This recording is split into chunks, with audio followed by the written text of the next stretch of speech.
अमेरिकी वॉरशिप ने होर्मुज पार करने की कोशिश की है। IRGC ने होर्मुज से दूर रहने की चेतावनी दी है अमेरिका को। वापस नहीं लौटने पर हमले की चेतावनी ईरानी टेलीविजन ने जारी किया है वीडियो। चेतावनी के बाद भागता नजर आया US वॉरशिप। ये देखिए आप। और IRGC ने होर्मुज पर पूर्ण नियंत्रण का दावा किया है। IRGC की नौसेना ने ड्रोन फुटेज जारी किया। वीडियो में होर्मुज स्ट्रेट की वास्तविक स्थिति दिखाई गई है। IRGC ने दुश्मनों को कड़ी चेतावनी भी दी है और गलत कदम से भंवरों में दुश्मन फंस जाएंगे, ये भी बात कही गई है। तो IRGC का दावा, दुश्मनों को कड़ी चेतावनी देते हुए कहा कि गलत कदम उठाएंगे तो दुश्मन फंस जाएंगे। और वही ईरानी संसद के अध्यक्ष बाकर खालिफाफ की दो टूक, अमेरिका को दुश्मन को उसकी भाषा में ही जवाब दिया जाएगा। हमें परखने की हिमाकत जो भी करेगा उसे करारा जवाब मिलने वाला है। हताशा में अमेरिका धमकियां दे रहा है। ईरान की सरकारी मीडिया के हवाले से यह खबर।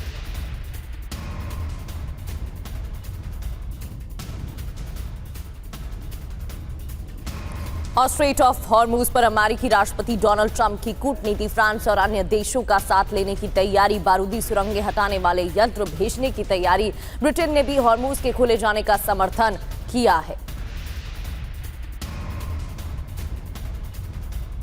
और एक और बड़ी खबर, अमेरिका के राष्ट्रपति डोनाल्ड ट्रंप का बहुत बड़ा दावा, नेटो ने हॉर्मुज स्ट्रेट को खोलने में मदद की पेशकश की है। एक इंटरव्यू में डोनाल्ड ट्रंप की तरफ से दावा किया गया। ट्रंप का दावा, होर्मुज फिर से स्वतंत्र हो जाएगा। अमेरिका होर्मुज में माइन स्वीपर तैनात करेगा, यानी कि माइंस को हटाने का काम करने वाला है इनके जरिए।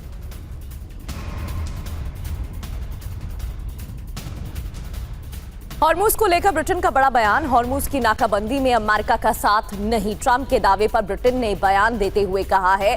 ट्रंप ने ब्रिटेन के युद्धपोत भेजने का दावा किया था, तो हॉर्मुज की नाकाबंदी में अमेरिका के साथ नहीं है ब्रिटेन, ये दावा किया गया है। ब्रिटेन ने जवाब दिया है, ट्रंप के दावे पर ही ये जवाब दिया गया है। और ट्रंप ने ब्रिटेन की युद्धपोत भेजने का दावा किया था, ब्रिटेन से युद्धपोत भेजने की बात कही थी, जिसके बाद ब्रिटेन ने इनकार किया। और वहीं IDF और ISA का गाजा में ज्वाइंट ऑपरेशन में हमास के 2 लड़ाकों को मार गिराने का दावा। मोहम्मद मबूह और मोहम्मद फुआद को मार गिराने का दावा। दोनों लड़कों पर इजराइल में घुसपैठ और अपहरण का आरोप था।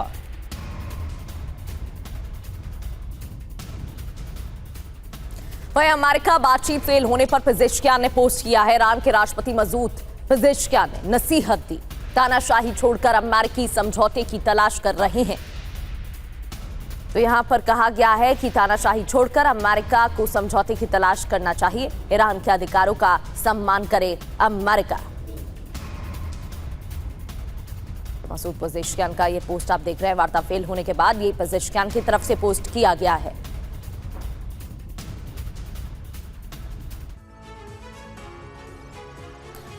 और चलिए अब आपको बताते हैं कि ईरान से वार्ता में अमेरिका ने वार्ता के लिए ईरान के सामने क्या क्या शर्तें रखी थी, ये आप जानिए।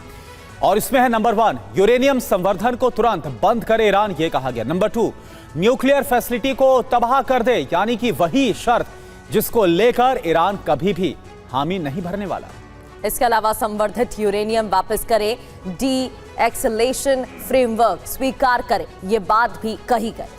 और साथ ही जो ईरान के प्रॉक्सी हैं, प्रॉक्सी गुटों की फंडिंग को बंद करे, पूरी तरह से होर्मुज स्ट्रेट को खोल दे। तो ये वो कड़ी शर्तें रखी गई, जिसके बाद बात नहीं बनी, बातचीत फेल साबित हुई और फिर एक बार फिर से JD वैंस और उनकी टीम को वापस लौटना पड़ गया।